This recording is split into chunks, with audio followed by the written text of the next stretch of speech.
ఈరోజు దేవుని వాక్యాన్ని విందాం. ఐగుప్తీయులు ఎలాంటి వారు, ఐగుప్తీయులు ఎలాంటి వారు అనే విషయాన్ని ఈరోజు మనం వాక్యాన్ని నేర్చుకుందాం. నేర్చుకోవటమే కాదు, ఆ వాక్యాన్ని బట్టి గ్రహించుకుందాం. ఆ మాటల్లో ఉన్న సత్యాలు మనం తెలుసుకుని మనం ఎట్లా ఉన్నామని కూడా మనం తెలుసుకుందాం. మంచిది. నిర్గమాకాండము 14వ అధ్యాయము 13వ వచనం చదువుదాం. మొట్టమొదట నిర్గమాకాండము 14వ అధ్యాయము 13వ వచనం. అందుకు మోషే భయపడకుడి, యెహోవా మీకు నేడు కలుగజేయు రక్షణను మీరు ఊరక నిలుచుండి చూడుడి. మీరు నేడు చూసిన ఐగుప్తులను ఇక మీదట మరి ఎన్నడూను చూడరు.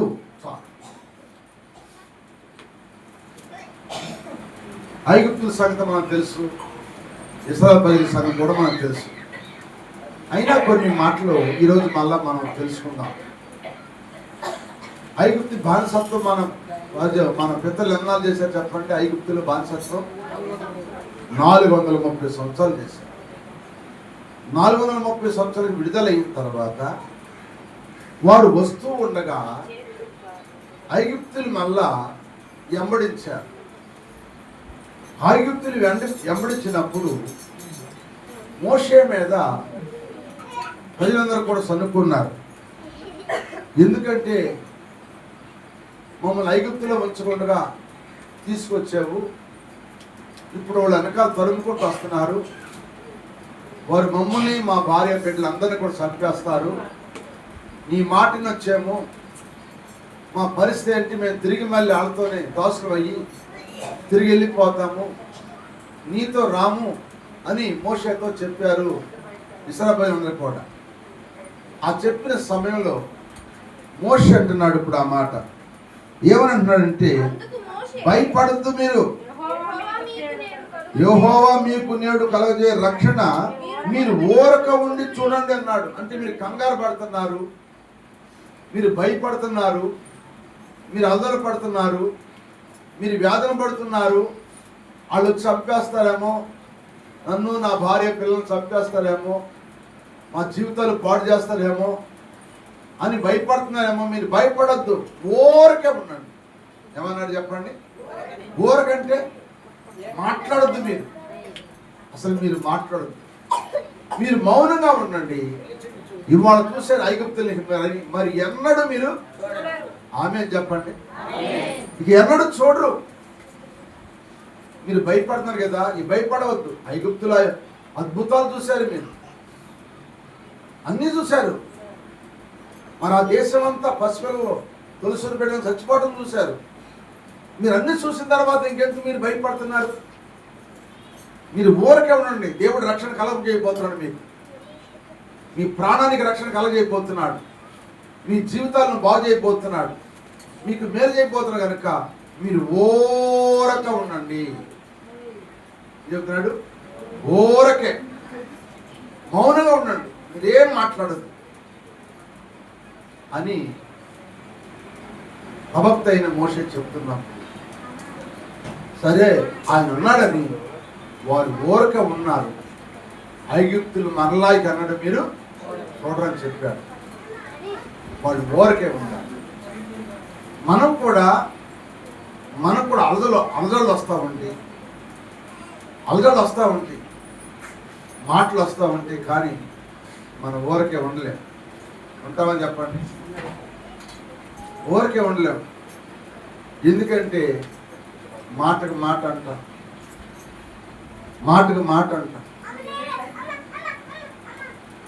మాట్లాడుతూ ఉంటాం.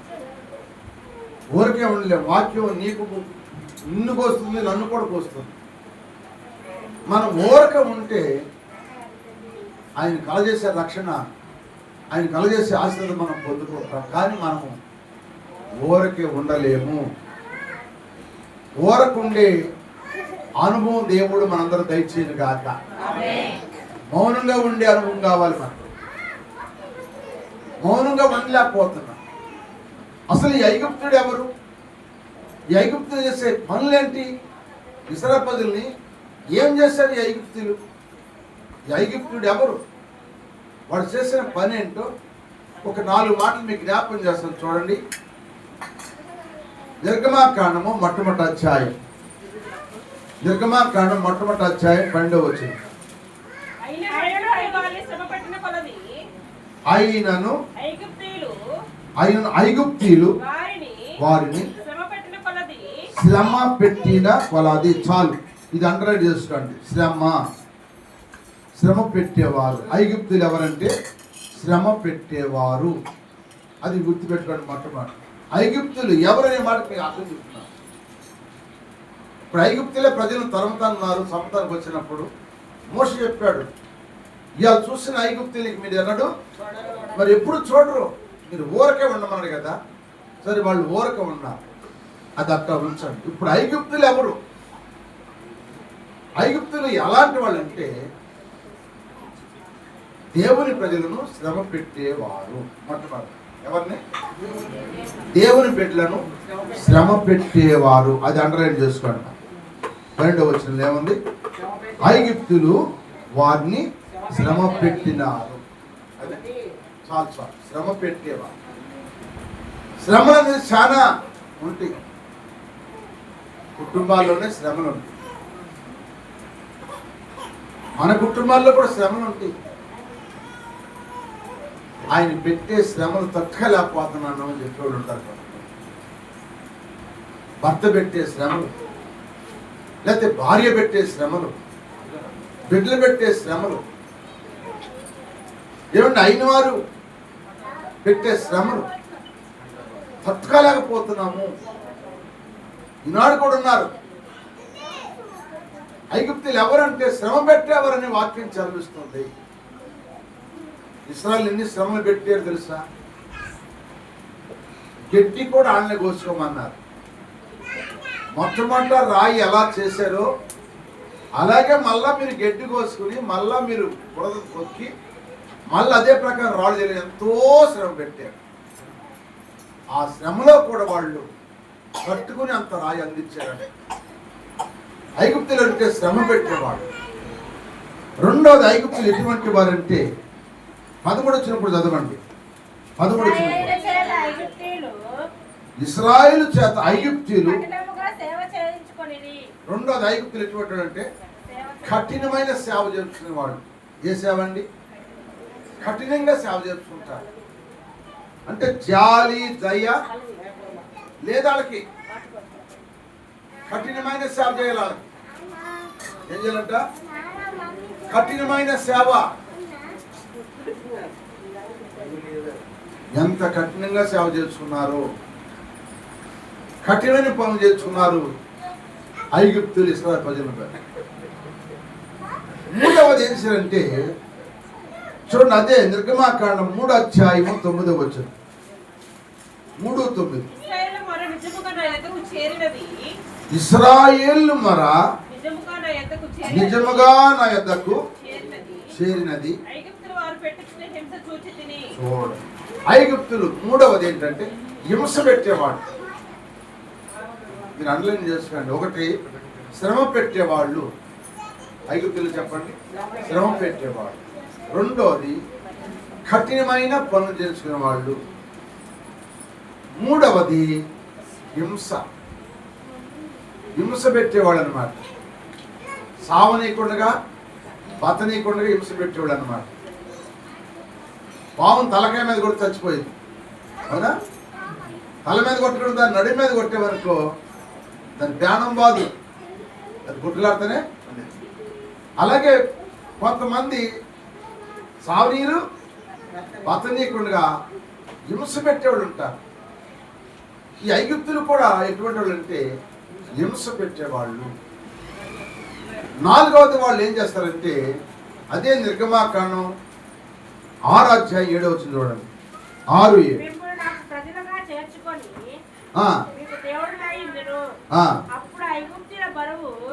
ఐగుప్తుల బరువు కింద నుండి మీ దేవుడు యెహోవాను నేనని మీరు ఐగుప్తు దేనిస్తారట, బరువులు మోపుతారంట. నాలుగు దేనిస్తారు చెప్పండి, బరువులు మోపిస్తారు. ఏం చెప్పినప్పుడు చెప్పండి, ఐగుప్తులు అంటే ఎవరు? ఒకటి శ్రమ పెట్టేవాడు, రెండవది కఠినంగా సేవ చేసేవాడు, మూడవది హింసించేవాడు, నాలుగవది బరువులు మోపించేవాడు. బరువులు మోపించేవాడు. వీళ్ళు ఐగుప్తులు. ఈ ఐగుప్తులు 400 సంవత్సరాలు ఇశ్రాయేలు ప్రజల్ని అంత బాధ పెట్టారు. 4 విధాలు బాధ పెట్టారు. ఒక విధం కాదు, 4 రకాలుగా. ఎట్టుపోయినా 4 దిక్కులు పోయినా వాళ్ళ శ్రమే కానీ బాధే కానీ ఎటు కూడా వాళ్ళకి స్వేచ్ఛ దొరకలేదు. 400 దాటిన తర్వాత విడిపిస్తాన్న మాట ఆనాడు అబ్రహాముతో చెప్పిన మాట జ్ఞాపకం చేసుకున్నారు కానీ విడుదల కలగలేదు. ఆ విడుదల కోసం 30 సంవత్సరాలు ప్రార్థించారంటారు. అబ్రహాముతో చెప్పింది ఎన్నేళ్ళు చెప్పండి? ఐగుప్తులు మిమ్మల్ని 400 ఏళ్ళే బాధ పెడతా అన్నారు. మాట చదవండి, 12వ అధ్యాయం. ఇశ్రాయేలు ఐగుప్తులో నివసించిన కాలము 430 సంవత్సరములు. తర్వాత అసలు అబ్రహాముతో దేవుడు చెప్పిన మాట చెప్తున్నాడు.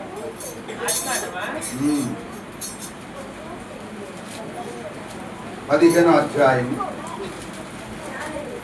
11వ వచనం చదువమ్మా. అబ్రహాము వాటిని తోలివేసెను. ప్రొద్దుకుంకపోయినప్పుడు అబ్రహాముకు గాఢ నిద్ర పట్టెను. భయంకరమైన కటిక చీకటి అతని కమ్మగా ఆయన నీ సంతతి వారు తమది కాని పరదేశమందు నివసించి ఆ దేశపు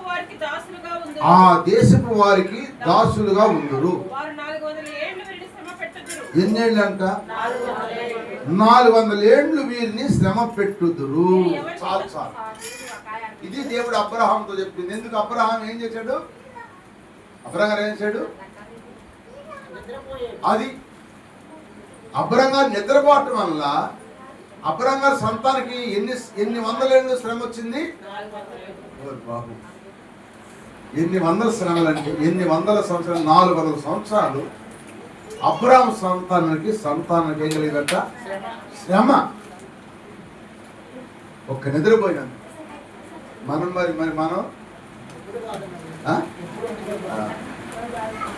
మనం నిద్రపోతున్నాం అయిపోతే మన బిడ్డలు కూడా అదే శ్రమలో, మన బిడ్డ తరాన్ని వస్తాయి శ్రమలు. ఎందుకంటే దేవుడు చెప్పిన నిద్ర మనం పోకూడదు. దేవుడు చెప్పింది ఏంటంటే మెలకుగా ఉండమన్నాడు కనుక ఆయన మెలకుగా ఉండమన్నప్పుడు మనం మెలకుగా ఉండాలి. ఆయన నిద్రపోమన్నప్పుడు మనం నిద్ర పోవాలి. ఆయన మెలకుగా కాపలాగా ఆయమన్నాడు. అబ్రహాం నువ్వు అన్ని అర్పించే బాగుంది కానీ అటుగా దగ్గర నువ్వు మెలకుగా ఉండమన్నాడు. మెలకుగా ఉండమంటే ఏం అయింది? గాఢ నిద్ర వచ్చేసిందంటే. ఏ నిద్ర? గాఢ నిద్ర.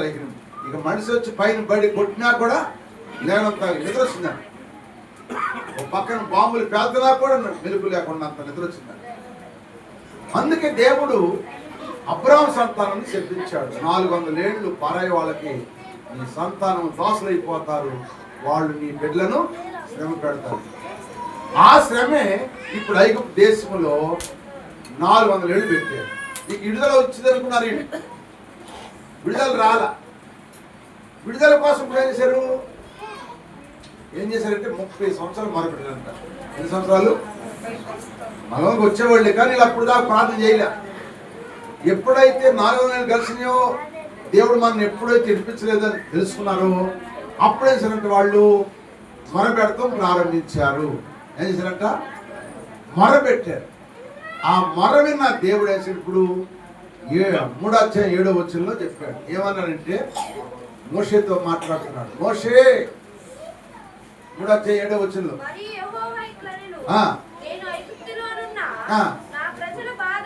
నా ప్రజల బాధను నిశ్చయముగా చూచితిని.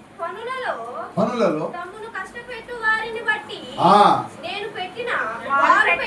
వారు పెట్టిన చూడండి ఎప్పుడు పెట్టిన నీళ్లు 30 ఏళ్ళు మొరపెడితే ఆ మొర ఆలకించి అప్పుడు దిగొచ్చాడు. అక్కడికి ఓరే పర్వతం మీద దేవుడు దిగి వచ్చి మండుతున్న 10 నిమిషం మోషేతో దేవుడు మాట్లాడినాడు. స్తోత్రం చెప్పండి.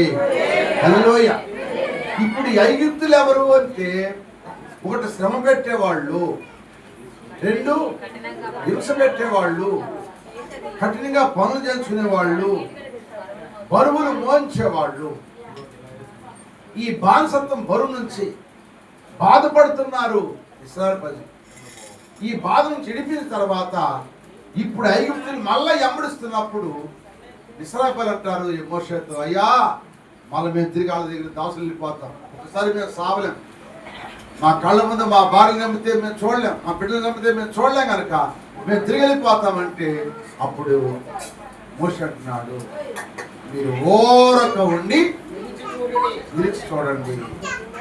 ఈరోజు కనపడుతున్న ఐగుప్తులు మీరు ఎన్నడికనే చూడదు. ఏది చూడ చెప్పండి. అంటే ఇప్పుడు ఐగుప్తులు అంత బాధ పెట్టేది ఎవరిని? ప్రజలు, మన పితరులు. ఇప్పుడు ఓరకుండా చూడమని కదా, ఓరకుండి ఇప్పుడు ఏం చేస్తారంట, ఓరకుండి లేచారంటే మౌనం దాల్చి దేవుణ్ణి స్తుతిస్తున్నారంట.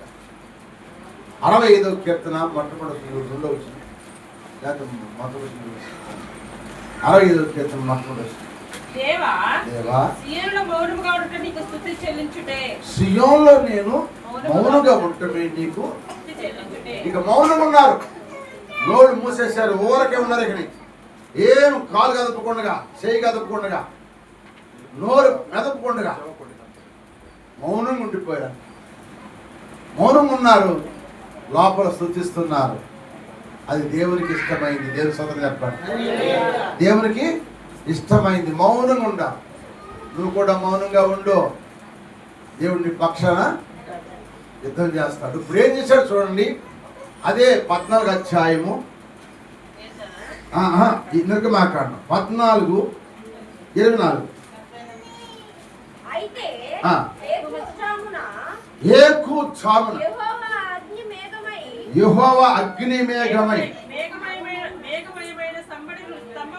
అది మేఘమయమైన స్తంభము నుండి ఐగుప్తు దండు వైపు చూసి, అబ్బా రాసుకోండి, కలవరపరుచున్నాడు. ఇంతవరకు వాళ్ళ చేసిన 4 మాటలు విన్నారు మీరు. ఏంటో 4 మాటలు?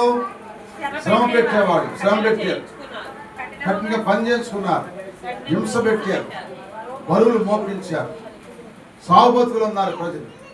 ఇలాంటి వారిని ఇప్పుడు మోషే అని చెప్పాడు, ఓరకొండమన్నారు కదా.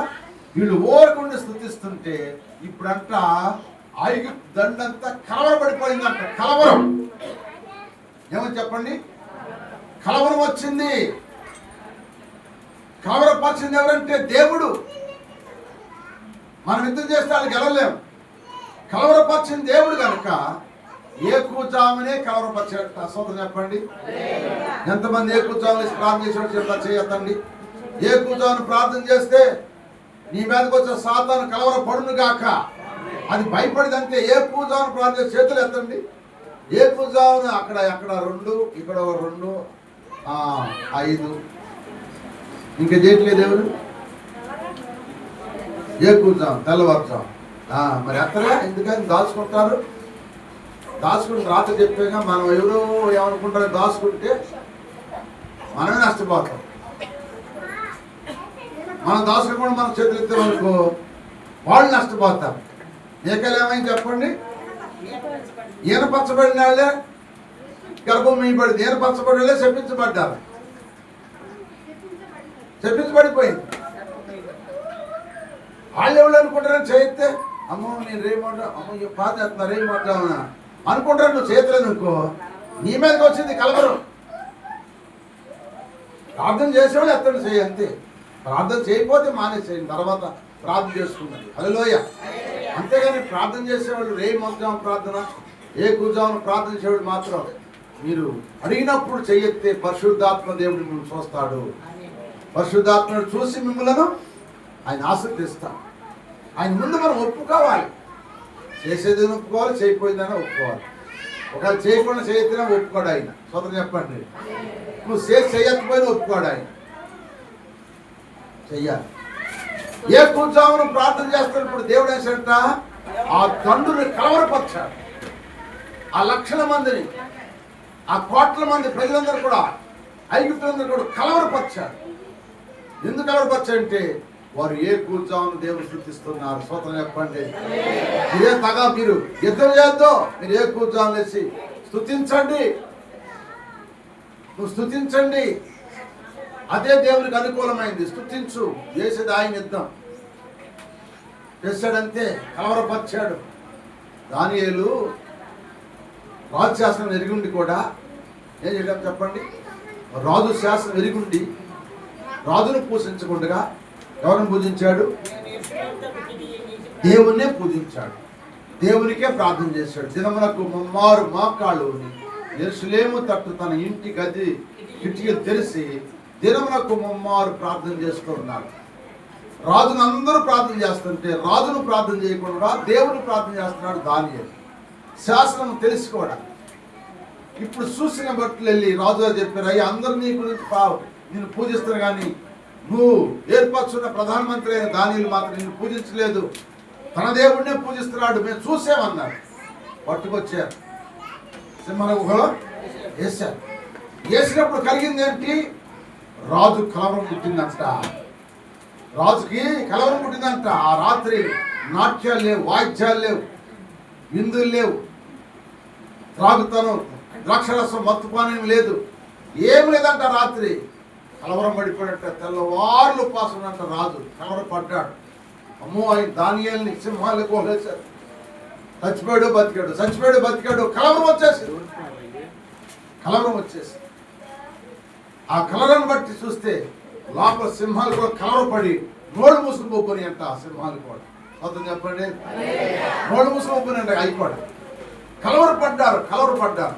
తెల్లవారుజాము అంటున్నాడు,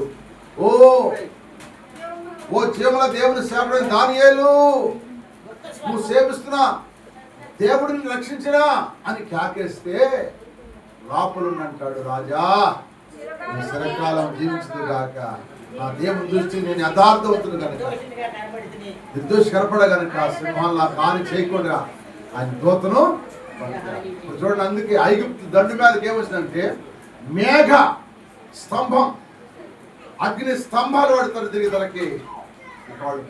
కలవరపడ్డారు. నువ్వు మౌనంగా నువ్వు ఏ కూర్చోని ప్రార్థన చెయ్యి, నీ మీదకి వచ్చే కలవరం దేవుడు వాటి మీద కలవరం కలిగించదు కాక, వాటిని కలవరపరుస్తాడు. కలవరం అంటే చెప్పండి, ఏదైనా మనకు అపాయం గలిబిలి జరిగినప్పుడు కలవరపడతాం. గలిబిలైపోయింది మన దేహం, మన ఆత్మ, మన ప్రాణం. ఎట్టయిపోయింది, ఏం జరిగిద్దా కలవరపడతాం. అలాంటి కలవరం ఎవరు పెట్టండి? దేవుడు ఐగుప్తులు పెట్టాడు.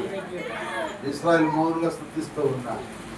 నీవు నేను కూడా ఈ నూతన సంవత్సరంలో ఏ కూర్చోవను ప్రార్థన చేయటం అందరూ నేర్చుకోండి. అందరూ ఎప్పుడు చేయాలి చెప్పండి? 3 గంటల కాడి నుంచి 6 గంటల వరకు నువ్వు ఏ టైం సరే లేచి దేవుని సన్నిధిలో ప్రార్థన చెయ్యి. దేవుడు నీ మీదకి వచ్చే కలవరము తొలగించి గలపలకు రప్పించును గాక. హల్లెలూయా. రెండోది ఏం చేస్తాడంటే ఇప్పుడు దేవుడు నువ్వు ఏ కూర్చోవను ప్రార్థన చేస్తే ఒకటి కలవరం కలిగిస్తాడు. రెండోది ఏం చేస్తాడంటే అక్కడ చదవమ్మా 25వ వచనం చేయగా వారు బహుగా కష్టపడి తోలుచుండేది. అప్పుడు ఐగుప్తీయులు ఇశ్రాయేలు యొద్ద నుండి పారిపోదాం రండి, యెహోవా వారి పక్షమున ఏం చేస్తున్నాడంట? యుద్ధం చేస్తున్నాడు. వెళ్ళిపోదాం, పారిపోదాం రమ్మన్నారంట. ఇప్పుడు ఎవరు? ఐగుప్తులు ఏం చేస్తున్నప్పుడు పారిపోతున్నాను. ఎందుకంటే ఏమన్నారు వాళ్ళు? ఏం సాక్ష్యం ఇస్తున్నారు? యెహోవా వారి పక్షాన మనతో యుద్ధం చేస్తున్నాం కానీ మనం తట్టుకోలేము, వెళ్ళిపోదాం పారిపోదాం రండి అనుకున్నారంట. ఐగుప్తులు చెప్తుంది ఏంటంటే తెల్లవారుజామున మోషే మీరు ఓరకుండి ప్రార్థన చేయండి. హల్లెలూయా. నువ్వు ఏ కూర్చోను ప్రార్థన చేస్తే ఈ సంవత్సరం లేచి ప్రతి ఎంత భారం ఉన్నా, ఎన్ని పనులున్నా ఏ కూర్చోను లేచి ప్రార్థన చేయటం నేర్చుకో. నీకొచ్చే కలవరాలు దేవుడు కొట్టివేయును గాక. రెండోది, ఆ సాతాను అంటుంది దేవుడు వారి పక్షాన ఉన్నాడు. యుద్ధం చేస్తాడు మనతో. ఆయన వాళ్ళ పక్షాన కనుక మనం వాళ్ళని గెలవలేమని ఆడే పారిపోతాడు తాకు పురుషుడు. సోదరు చెప్పండి, దేవుడు మన పక్షాన ఉంటే మనకి ఈరోజు దేవుడు చెప్పండి ఇంకా ఏమండి, దేవుడు మన పక్షాన ఉంటే మన సమస్యలు చూసుకుంటాడు. మాట ఉంది, దేవుడు మన పక్షాన ఉంటే మనకు వచ్చే అప్పులు సమస్య ఆయన చూసుకుంటాడు, మనకు వచ్చే రోగాలు ఆయన చూసుకుంటాడు, మనకు వచ్చే నిందలు ఆయన చూసుకుంటాడు, మనకు వచ్చిన అవమానాలను చూసుకుంటాడు, మనకున్నది లేదేంది ఆయన చూసుకుని. ఎందుకంటే ఆయన మన పక్షమున ఉన్నాడు కనుక. హల్లెలూయా. ఆయన మన పక్షం ఉంటే ఇంక మనకి ఈరోజు ఎవరు? ఈరోజు ఎవరండి? వాళ్ళే సాక్ష్యం, సాతాను సాక్ష్యం ఇస్తుంది, ఐగుప్తుడే సాక్ష్యం ఇస్తుంది. ఏమని? దేవుడు ఇశ్రాయేలు పక్షాన ఉన్నాడు కనుక మనం యుద్ధం చేస్తాడు మన మీద, మనం తట్టుకోలే కనుక పారిపోదాం రండి. హల్లెలూయా. పారిపోయాడు. ఎందుకంటే ఐగుప్తులు నేర్పింది ఎవరంటే మోషే ఏం నేర్పాడంటే ఏ కూర్చోవను ప్రార్థన నేర్పాడు. స్వతం చెప్పండి. దైవం నేర్పింది ఏంటంటే మొట్టమొదటిగా ఏ కూర్చోవను ప్రార్థన చేయటం నేర్పాడు. నేను మీకు కూడా చెబుతున్నాను, నేను కూడా దేవుని ప్రతినిధిగా మీకు చెప్పేది ఏంటంటే మీరు కూడా దేవుని సన్నిధిలో తెల్లవారుచాము నీకు ఎన్ని పనులున్నా సరే, నువ్వు ఎప్పుడు పనులు సరే లేచి నువ్వు ఏ కూర్చోవను ప్రార్థన చేయటం ప్రారంభించు. దేవుడు నీ ఇంట్లో వచ్చే కలవరం తొలగిస్తాడు. ఒకటి. రెండో, దేవుడు వారి పక్షాలు ఉన్నాడని మన మీదకి వచ్చే సాతాను యుద్ధ పరులను దేవుడే తొలగించేస్తాడు. హల్లో చెప్పండి, సంతోషంగా ఉన్నవారు హల్లెలూయా చెప్పాలి. హల్లెలూయా. హల్లెలూయా. దేవుడు మన పక్షాన్ని ఉంటే రోగం ఏం చేయలేదు, అప్పులేం చేయవు, సమస్యలేం చేయవు, బలహీనతలేం చేయవు, ఏది కూడా మనం ఏం చేయలేదు. ఆయన మన పక్షం ఉంటే చాలు. హల్లెలూయా. ఆయన మన పక్షాన్ని ఉంటే మనకి విరోధం మన పక్షాన్ని ఉంటే చూడండి. ఆ మాట అంటాడు చూడండి, రోమిలు రాసిన పత్రిక 8వ అధ్యాయం 31 చూడండి. ఆ మాట రోమిలు రాసిన పత్రిక 8వ అధ్యాయం 31 చూడండి. ఆ మాట చదవండి. ఇట్లుండగా ఏ మందుము దేవుడు దేవుడు మన పక్షమున ఉండగా అది మనకి విరోధి ఎవడండి? ఏమంటే ఒక ఎమ్మెల్యే గారు నా పక్షాన ఉండగా నాకు భయం ఉండిదా? మాట చెబుతున్నా లేదా అప్పుడు జనం ఏమంటే అంగల్లవాడు పక్షాలు ఉంటే భయం లేకుండా తింటారు. ఎందుకు? వాళ్ళు చూసుకుంటారు, వాళ్ళు చూసుకుంటారు, చూస్తారు. కానీ ఈ లోపల చూడవచ్చు వాళ్ళ పక్షాన ఉంటే ఎంపీ ఎమ్మెల్యేలు అధికారులు ధనవంతులు ఉంటే చూస్తారు. కానీ నీ మీదకి వచ్చి రాగాలు సమస్య బాధలు అలా ఇద్దంట బాగు చేయటం ఎవరల్లాగా ఎవరు బాగు చేయాలంటే మన పక్షాన్ని దేవుడు బాగు చేయాలి. అందుకే దేవుడు మన పక్షంగా ఉంటే చాలు. ఈరోజు అందుకే ఐగుప్తులు అన్నారు ఆ సాక్ష్యం. ఏమన్నా చెప్పండి, ఐగుప్తులు అన్నారు ఇప్పుడు యెహోవా వారి పక్షమున మనం యుద్ధం చేస్తాం కదా, మనం వెళ్ళిపోతాం. వారి పక్షాన ఉన్నారని చెప్పి దేవుడు మన పక్షాన ఉండును గాక. అది చెప్పండి, మన పక్షాన దేవుడు ఉండును గాక. నీవు నాకుండగా నీవే నా అండగా,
ఎవరు ఏమీ చేయరు. అందుకే మనం ఏంటంటే మన పక్షంలో అని చెప్పి మనం మౌనంగా ఉండాలి, కానీ మన నోరు పారసుకోవాలి. మన నోటికి ఏముండాలి చెప్పండి? అదుపుంటాలి. మనం మాట్లాడకూడదు. మన పక్షాన్ని దేవుడు యుద్ధం చేయాలంటే, ఆ సాతాన్ని కలవరపరచాలంటే, అది పారిపోవాలంటే, దేవుడు మన పక్షాన్ని ఉండాలంటే మనం మాట్లాడకూడదు.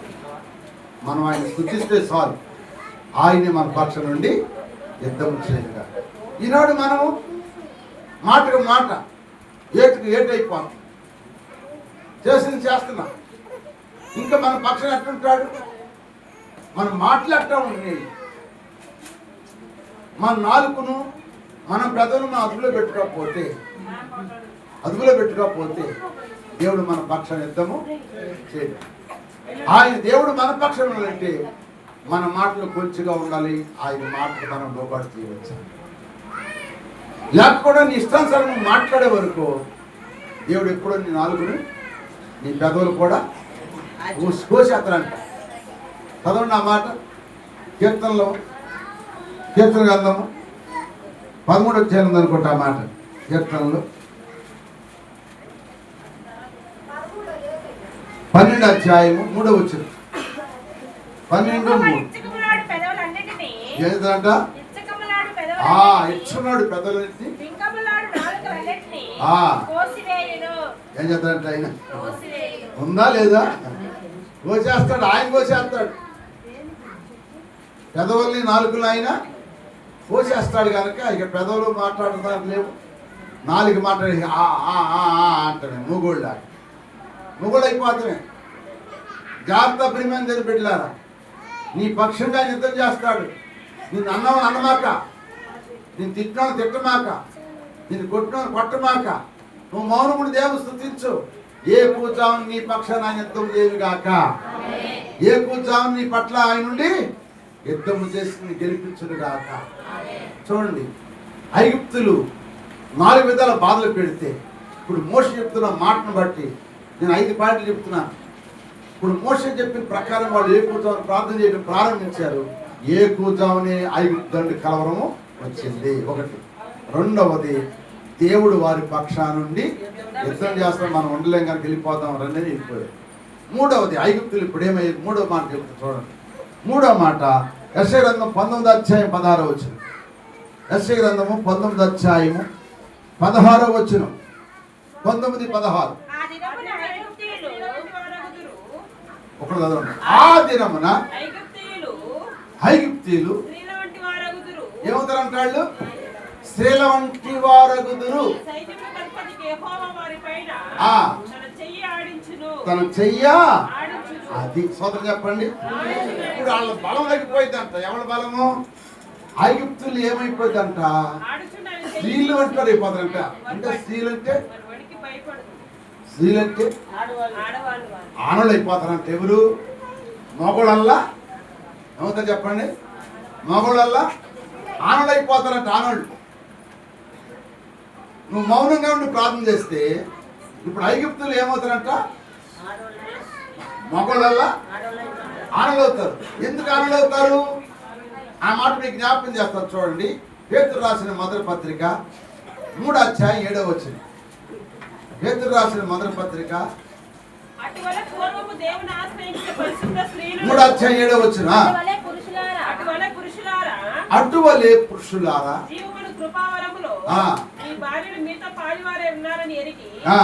ఎక్కువ బలహీనమైన ఘటమని భార్యను సన్మానించి మీ ప్రార్థనలకు అభ్యంతరం. ఇప్పుడు భార్యలు అంటే ఎవరు? స్త్రీలే కదండి. స్త్రీలు ఏమన్నాడంటే ఇప్పుడు బలహీనమైన ఘట్టం అన్నాడంటే బలహీనులు అన్నమాట. బలహీనులు అంటే ఏ విషయంలో బలహీనులు అంటే ఏ విషయంలో బలహీనులు? స్త్రీలకు ఎట్లోళ్ళే. పురుషులు అంటే బలంగా ఉండదు, స్త్రీలే బలంగా ఉండదు. వాడు 10 మంది పిల్లగానే వాళ్ళే బతుకుంటారు. వీళ్ళు చచ్చిపోతారు, మగోళ్ళు చచ్చిపోతారు. ఎక్కువ శాతం మగోళ్ళు చచ్చిపోతారు, స్త్రీలు బతుకుంటారు. వాళ్ళకి ఎంత రక్తం పోయినా సరే వాళ్ళే బలవంతులు. స్త్రీకి ఉన్న బలము పురుషుడికి ఉండదు. అయితే ఆత్మీయుతులు వాళ్ళు ఏమవుతారంటే బలహీనలు అయిపోతారు. ఏమవుతారు చెప్పండి? ఆత్మీయుతులు బలహీనైపోతారు. ఇప్పుడు ఐగుప్తులు ఏమైపోయారంటే స్త్రీల వంటి వారు ఏంటంటే బలహీనైపోయారు. అంటే మనం వాళ్ళని ఇక జయించలేము, వాళ్ళ జోలికి మనము వెళ్ళొద్దు, మన బలము చాలు, బలహీనైపోతారు అంటే కృంగిపోతారు అన్నమాట. అది అర్థమైంది మీకు? స్త్రీ బలహీనమైన ఘట్టం అంటే ఏ విషయంలో బలహీన ఘట్టం అంటే సంతోషం వచ్చినా ఆపుకోలేదు, దుఃఖం వచ్చినా ఆపుకోలేదు. సంతోషాన్ని వచ్చినా సంబరపడుద్ది, దుఃఖం వచ్చినా యాటం మొదలు పెట్టేసి ఏడ్చేసింది అనమాట. ఆ విషయంలో బలహీనరాలే కానీ ప్రతిమ విషయంలో బలహీనరాలు మాత్రం కానే కాదు. ఆమె బలవంతురా. అందుకే ఆడసింహాన్ని పోల్చాడు శ్రీ, ఆడసింహాన్ని పోల్చాడు.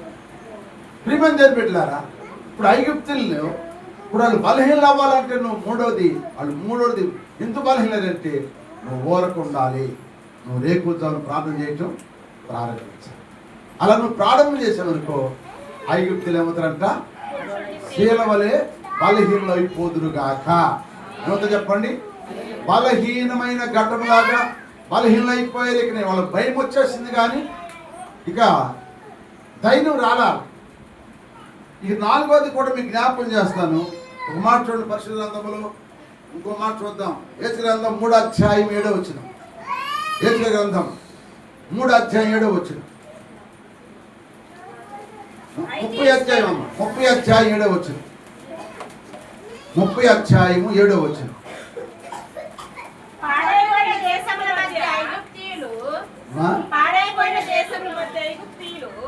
పాడైపోయిన దేశముల మధ్య ఐగుప్తీయులు ఏమి సూత్రం చెప్పండి. ఇప్పుడు ఏమవుతారు? నాలుగవది ఐగుప్తులు ఏమవుతారు? పాడైపోయిన దేశములు. ఎక్కడంట? ఆ పాడైపోయిన దేశాలు అంట వాళ్ళు ఏమైపోతారంట? దిక్కులేని వారు అయిపోతారంట. దిక్కంటే వాళ్ళకి ఎవరు దారి చూపించేవాళ్ళు లేరు, ఎవరు వాళ్ళ పక్షాన ఉండేవాళ్ళు లేరు, ఎవరు కూడా వాళ్ళకి సహాయం చేసేవాళ్ళు లేరు, ఎవరు కూడా వాళ్ళకి మేలు చేసేవాళ్ళు లేరు. ఐగుప్తులు ఇప్పుడు ఏమవుతారంట? దిక్కులేనులు అయిపోతారంట. ఏమైపోతారు? ఏది నువ్వు ఏం చేస్తే దిక్కులేనులు అయిపోతారు? నువ్వు ఏ కూర్చోని ప్రార్థన చేయటం నేర్చుకో. సూత్రం చెప్పండి. ఈరోజు చెప్పేది మీకు ఏ కూర్చోని గురించి చెప్తాను. ఏ కూర్చోని నువ్వు ప్రార్థన చేస్తే దిక్కులేనులు అయిపోతారు. ఇశ్రాయేలు ఏ కూర్చోని ప్రార్థన చేస్తున్నారు? దేవుడు ఏ కూర్చోని పని ప్రారంభించాడు. సూత్రం చెప్పండి. ఏ కూర్చోని పని ప్రారంభించాడు. ఒకటి కలవరపరిచాడు, రెండు దేవుడు పక్షంగా వెళ్ళిపోయారు, మూడవది బలహీనలు అయిపోయారు, నాలుగవది చెప్పాలి దిక్కులేని అయిపోయారు. ఏమైపోయి చెప్పండి? దిక్కులేని అయిపోయారు. మనకు లేదా దిక్కు? మన దిక్కు లేదా? ఒకడు అంటాడు నీ దిక్కు వాడు చెప్పు అంటాడు. నీలో ప్రార్థన లేకపోతే నీకు ఎవడు దిక్కుంటాడు? నువ్వు ప్రార్థన చేయి, దేవుడి దిక్కు. దావీదికి ఎవరు దిక్కులేరంట. అందం లేరా? దావీదికి అన్నలే కానీ తమ్ముడు లేదు. ఏడు అన్నయ్యలు ఉన్నా కూడా ఒక్కడు కూడా ఆయనకి సహాయం చేసినాడు లేడు. బంధుమిత్రులు కానీ మేనవాళ్ళు ఉన్నారు, ఎవరు సహాయం చేయలేదు. దిక్కులేనుకున్నాడు. దిక్కులేనుకున్నప్పుడు ఊరుకున్నాడా? ఏమని ప్రార్థన చేశాడు? 25వ వచనంలో, కీర్తన 25వ వచనం చూడండి. 25వ కీర్తనలో ఏమని ప్రార్థన చేసి చూద్దాం. అక్కడ యెహోవా ఏ దిక్కంట? నీ దిక్కునకు చూసి నా ఆత్మ ఎత్తుకుంటున్నానయ్యా. నా దేవా నీ యందు నమ్మిక ఉంచున్నాను. ఏ దిక్కు చూశాడు ఆయన? లోపల దిక్కు చూడలేదు, దేవుని దిక్కు వైపు చూశాడు. ఆ దిక్కు వైపు చూసి ప్రార్థన చేశాడు కనుక నేను నిన్ను నమ్ముకున్నాను కనుక నువ్వు సిగ్గుపరచొద్దని అన్నప్పుడు దేవుడు అట్ట దావీదు గారు నలుదిక్కుల శత్రువుల మీద జయించాడంట. ఇచ్చలేదా? సమయలు 2వ గ్రంథం 7వ అధ్యాయం మొట్టమొదటి నుండి. సమయలు 2వ గ్రంథం 7వ అధ్యాయం మొట్టమొదటి నుండి అన్నమాట. నలుదిక్కుల చాలు ఏం చేశారంటే ఇప్పుడు దిక్కుల ఎవరైతే ఐగుప్తులు అయ్యారు కానీ దేవుని కలిగి ప్రార్థన చేసే వాళ్ళకి దేవుడు దిక్కై ఉన్నాడు. స్తోత్రం చెప్పండి. అంత బలమున్న వాళ్ళు ఓడిపోయారు. నిజమే. మరి ఐగుప్తులో యోసేపు ఒక్కడే వెళ్ళాడు, అవునా కాదా? యోసేపు గారు ఒక్కడే వెళ్ళాడు, ఐగుప్తులు అందరూ వాళ్ళే, ఒక్కడే. మరి ఆ ఒక్కడి పక్షం ఎవరున్నారు చెప్పండి? యేసయ్య ఉన్నాడు. యేసయ్య చేసి ఇప్పుడు వాళ్ళందరికి తలగా ఉంచాడు. ఉంచాడు లేదు దేవుడు అందరికి తలగా ఉంచాడు. దిక్కులేనోడుగా ఒంటరిగా వెళ్ళాడు. ఒంటికి వెళ్ళినాడు ఐగుప్తు దేశంలో కొన్ని కోట్ల మంది ప్రజలకు రెండవ రాజుగా, ఆహార శాఖ మంత్రిగా, ఆయన సరళ లేకుండా జరగడానికి వీలు లేకుండా గొప్ప అధికారిగా దేవుడు చేశాడు. మనం దేవుడు కలిగి ఉంటే చాలండి. దేవుడు తీసుకొస్తాం అందరినీ. స్తోత్రం చెప్పండి. దేవుడు కలిగి ఉండు. నాకు ఆ దిక్కు నీ దిక్కు దొరుకు, మాకు ఏ దిక్కు మనకు అడ్డుపడతాం. స్తోత్రం చెప్పండి. ఏ దిక్కు అవసరమైనప్పుడు ఎవరు కూడా అడ్డుపడరు. దేవుని దిక్కు వైపు చూడు, నమ్మిక ఉంచు, ఆయన చూడు, ఆయన నీ పక్షం నుండి కార్యం చేస్తాడు. ఐగుప్తులు ఏమైనా దిక్కులేని అయిపోయారు. 5వ మాట చెప్పి ముగిస్తాను చూడండి. 5వ మాట ఏంటంటే జకరియా గ్రంథము 10వ అధ్యాయం 11 వచ్చింది. జకరియా గ్రంథము 10వ అధ్యాయం 11 వచ్చింది. యెహోవా దుఃఖ సముద్రమును దాటి సముద్ర తరంగంలో అణిచివేయును, ఎండ చేయును, ఆశూరుల అభ్యాసపదమును కొట్టివేయబడును. అప్ప ఆమె చెప్పండి. నేను చెప్పే అంశం ఏంటంటే ఐగుప్తుల గురించి చెప్తున్నాను. ఐగుప్తులు అంటే 5వ ఏం పోగొట్టుకుంట?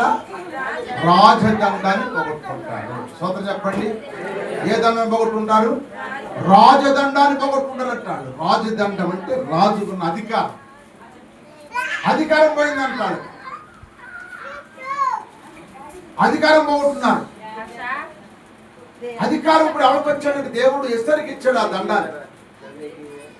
ఎస్తేరుకి ఇచ్చాడండి ఆ దండాన్ని. రాజదండాన్ని ఎవరికి ఇచ్చాడు? ఎస్తేరుకి ఇచ్చాడు.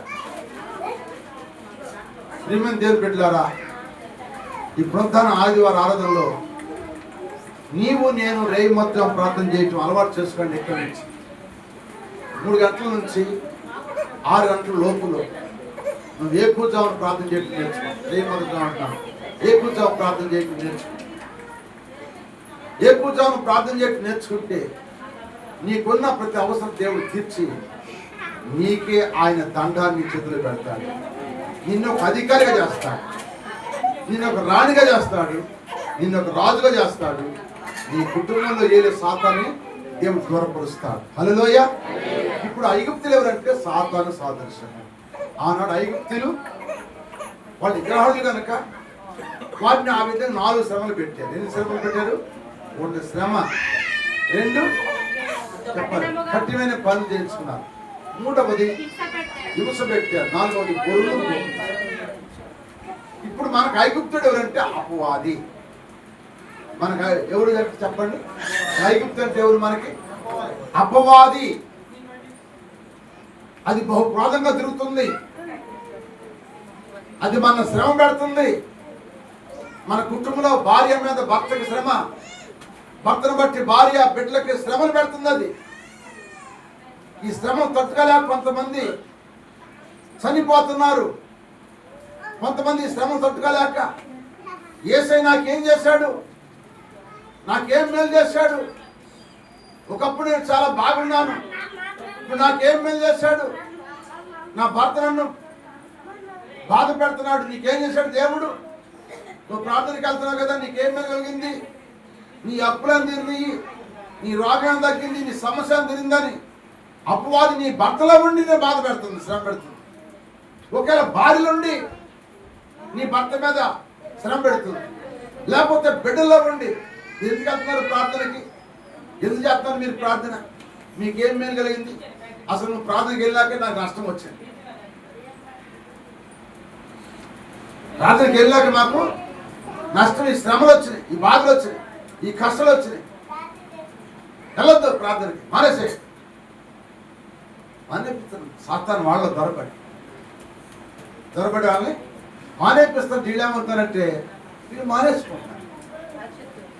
వీళ్ళు ఎంత వాక్యం అరగబోసి కరగబోసి గొంతులో పోసినా అది లోపల బాటలు.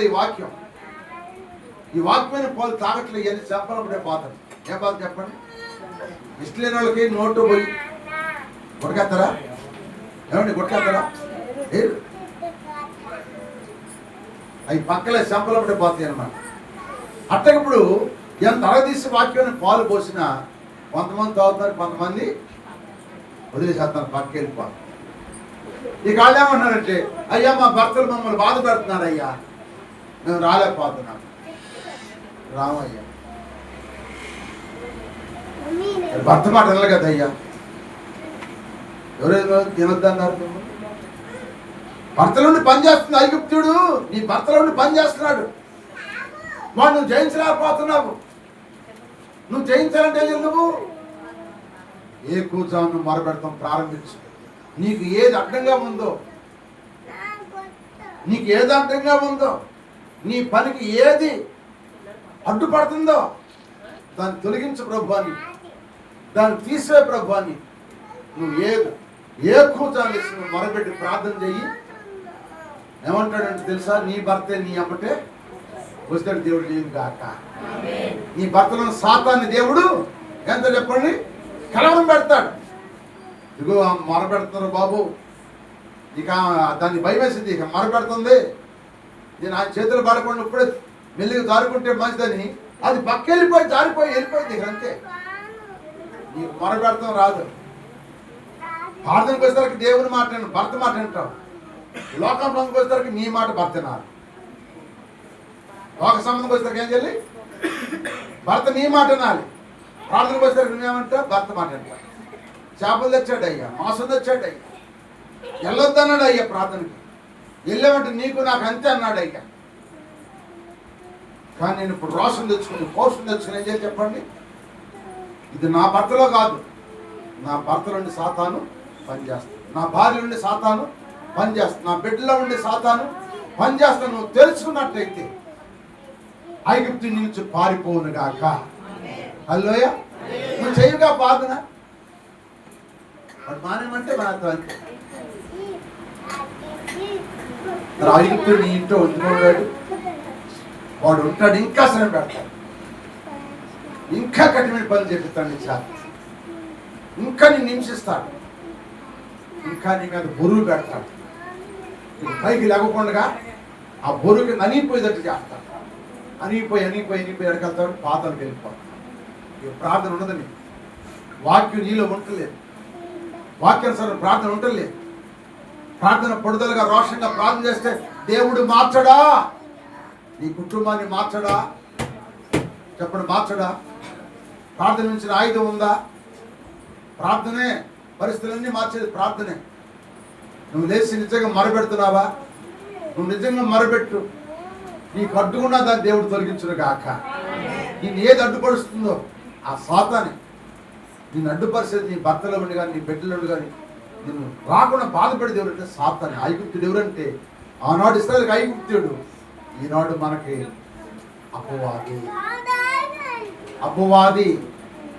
అపవాదిని మనం జయించాలి. ఇప్పుడు హల్లెలూయ. ఏం జయించాలమ్మా? అపవాదిని జయించాం. ఏమంటారు చూసారా? ఇదిగమ్మా అక్కడ ఎవరు పాస్ గారు పాఠం చేస్తే స్వస్థం వెళ్తున్నాయి అంట. ఇక్కడ పాఠం చేస్తే చావరు వీళ్ళు, ఆడ పరిగెత్తారు, ఆయన పాఠం చేస్తే తగ్గిద్దారు. పరిగెత్తారు చాలా మంది అట్ట అద్భుతాల కోసం వెళ్తారు వీళ్ళు. అమ్మో లక్షల మంది ఉన్నారమ్మా అక్కడ.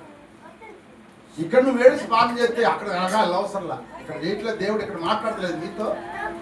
ఆడ పరిగెత్తాం ఎందుకు? వేలు ఖర్చు పెట్టి ఇక్కడ 10 రూపాయలు ఇటు జ్ఞానం అప్పట్ల రూపాయి బిళ్ళలు పడుతున్నాయి. ఇప్పుడు కూడా ఈ రోజుల్లో కూడా రూపాయి బిళ్ళలు పడుతున్నాయి.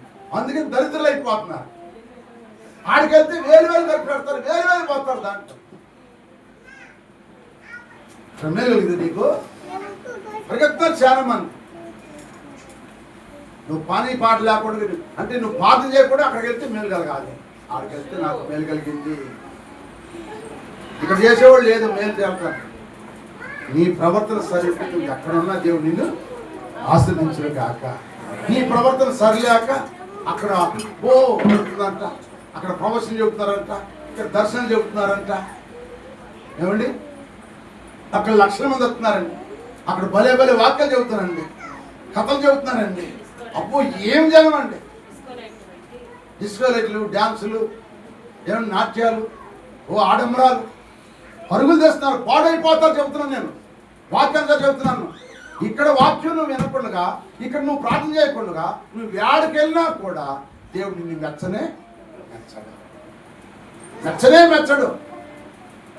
చాలా మంది పరిగెత్తున్నారండి. నేను ఉన్నది చెబుతా, ఎవరైనా సరే రమ్మను, వాక్యం చూపిస్తాను, కావాలండి వాక్యాలు చూపిస్తాను. దేవుడు నాకు అంతా కృపించాడు, వాక్యాలు చూపించే అధికారం కృపించాడు నాకు. ఎవరికని చెప్పుకుంటున్న వాక్యాన్ని ఆయనే మాట్లాడతాడు నాలో ఉండి. హల్లెలూయా, హల్లెలూయా. ఐగుప్తుడు జయించడానికి నువ్వు ఏకూజాను ప్రార్థన చేయటం నువ్వు మొరపెట్టు, నీ మొర ఆలకిస్తాడు. ఐగుప్తుడు నీ దగ్గర కలవరపడిపోతాడు. సాతాను నీ ఇంట్లో రాకుండా కలవరపడిపోతాడు. సాతాను నీకు అనుకుంటాడు, ఇక దేవుడు ఆ పక్షాన్ని ఉన్నాడు, దేవుడు ఆయన పక్షాన్ని మనకుడేమి చేయలేమని ఆడే బలహీనుడైపోతాడు. వాడు స్త్రీలాగా బలహీనుడైపోతాడు. వాడు దిక్కునుడైపోతాడు. వాడి పక్షాన్ని నీకు ఎవరు రాదు, వాడికి దిక్కులేదే. కానీ వాడి రాజధాని పోగొట్టుకున్నాడట. స్తోత్రం చెప్పండి. ఆ రాజధాని ఎవరికిస్తున్నాడు? మనకిస్తున్నాడు. నువ్వు ప్రార్థన చేయి. ఎస్తేరు ప్రార్థన చేసింది. తల్లిదండ్రులు లేని పిల్ల, ఆమె తల్లిదండ్రులు లేని పిల్లకి రోషం ఉంది ప్రార్థనలో. ధైర్యం చెప్పినట్టుగా ఉంది. దైవ సేవకుడు ఏం చెప్పాడు ఇదే ప్రకారం చేసింది. ఆయన ఏ కట్టు కట్టాడో, ఏ జాకెట్ తొడిగాడో, ఏ చీర కట్టాడో, ఏ జడ వేసాడో, ఏ తల దువ్వాడో, ఏం పెట్టాడో ఆ దైవజనుడు పెట్టిన అలంకరణ తీసుకుని వెళ్తే రాజుకు నచ్చిందంట. రాజధానిని తీసుకొచ్చి ఆమె చేతి చూడండి. ఎస్తేరు గ్రంథం 5వ అధ్యాయం మొట్టమొదటి వచనం. ఎస్తేరు గ్రంథం 5వ అధ్యాయం మొట్టమొదటి వచనం. 3వ దినమందు ఎస్తేరు రాజభూషణం ధరించుకుని ఆలయమునకు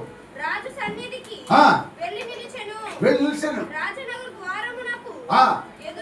ఎదురుగానున్న రాజావరణములు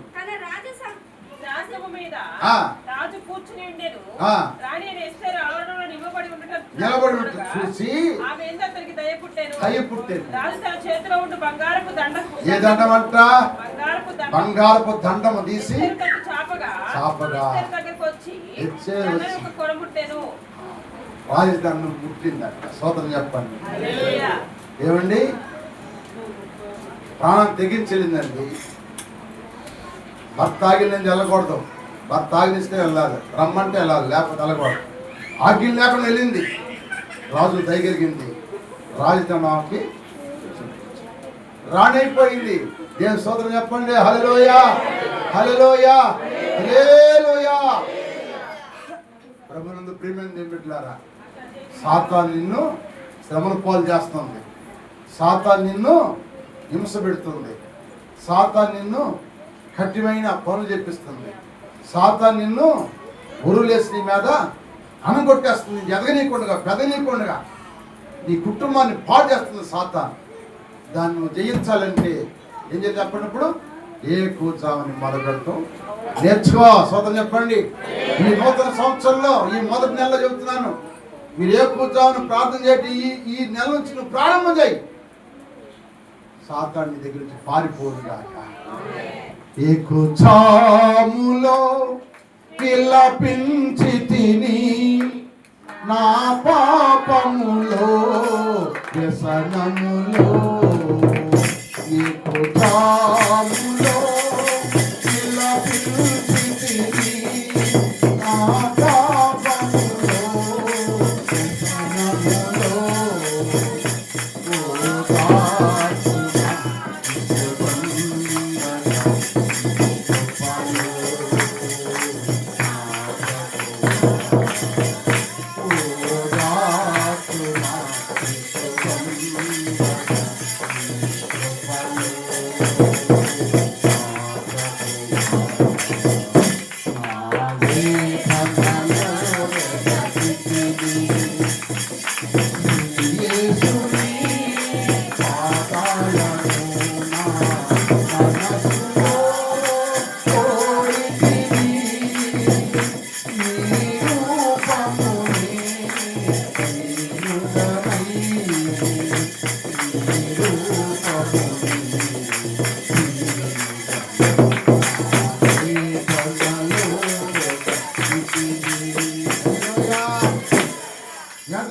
ఎప్పుడు ఎతకాలి? ఎక్కువజామున ఎదగటం నేర్చుకో. అయ్యా అమ్మ దండం పెట్టి చెబుతున్నాను మీ అందరికి, ఎక్కువజామున ప్రార్థన చేయడం నేర్చుకో. నీ ఒలి నొప్పి ఉన్నా, తల నొప్పి ఉన్నా, కడుపు నొప్పి ఉన్నా, కాలు నొప్పి ఉన్నా, వేడి చుట్టాలు వచ్చినా, అన్న తెల్లారిపోయిన అందరూ పనులు చేసుకుని వెళ్ళిపోవాలనుకున్నా కూడా నువ్వు లేచి మోకరించి కొద్ది నిమిషాలైనా ప్రార్థన చేయటం ప్రారంభించు. నీ సమస్యలకు ప్రార్థించి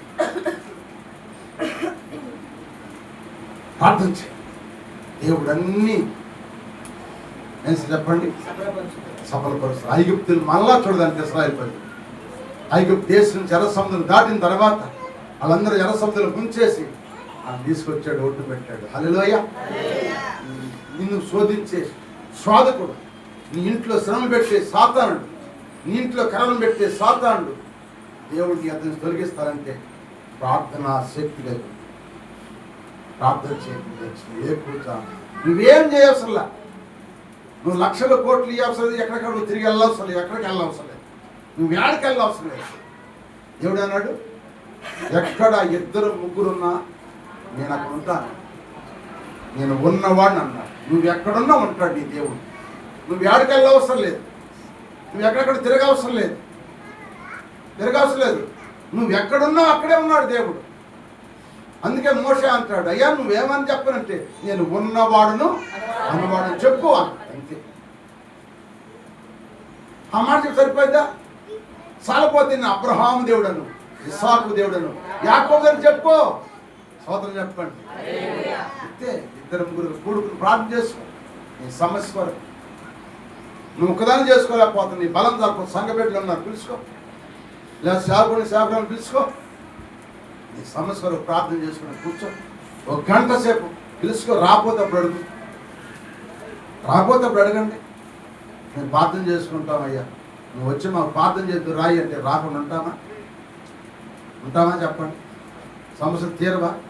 ఈ సంవత్సరం మీరు అలా చేసుకోండి. ప్రతిరోజు ప్రార్థన మీరు పిలవండి, వస్తాను, ప్రతిరోజు చేస్తాను ప్రార్థన మీ కొరకు. ఈ సంవత్సరం మీకున్న ప్రతి అవసరం ప్రభు తీర్చును గాక. ఆయన మహిమ అవసరంలో మీ ప్రతి ఒక్క అవసరం ప్రభు తీర్చును గాక.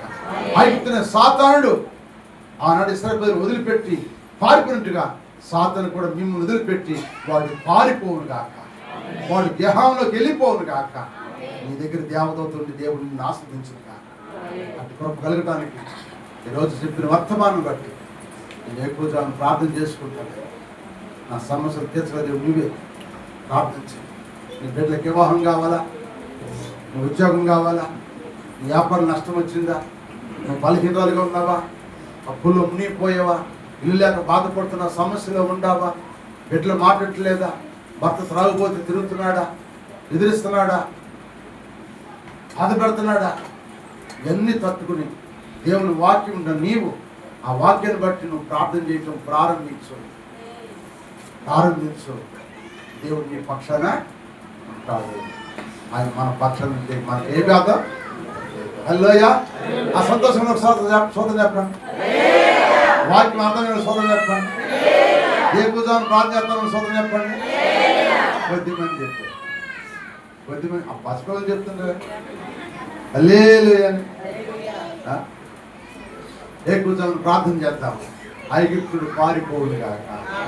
నిన్ను పెట్టే శ్రమలు చెప్పండి, ఒకటి నిన్ను పెట్టే ఈరోజు నన్ను పెట్టే శ్రమలు, నాకు వచ్చిన హింసలు, నాకు వచ్చిన కఠినమైన పనులు, నాకు వచ్చిన బరువులు యేసయ్యా ఈ రాత్రి తొలగించు ప్రభు. నేను ఏ కూర్చొని ప్రార్థన చేసుకుంటాను. ఇవన్నీ నా దగ్గర నుంచి తొలగించి నాకు స్వేచ్ఛ, నాకు ఆశీర్వాదం, నాకు ఆరోగ్యం, నా సమస్య తీర్చమని నోరు తెచ్చి ప్రార్థన చేయి. దేవుడిని పక్షాన నుండి యుద్ధమాడును కాక. ప్రార్థన చేసుకుంటా అందరూ కూడా మోకరించి తల్ల వచ్చండి. యేసయ్య ప్రభు వారు మన పరిస్థితిలో ప్రాణం పెట్టాడు, తిరిగి లేచాడు, త్వరగా రాబోతున్నాడు కనుక ప్రార్థనే అడిగాడు ఆయన.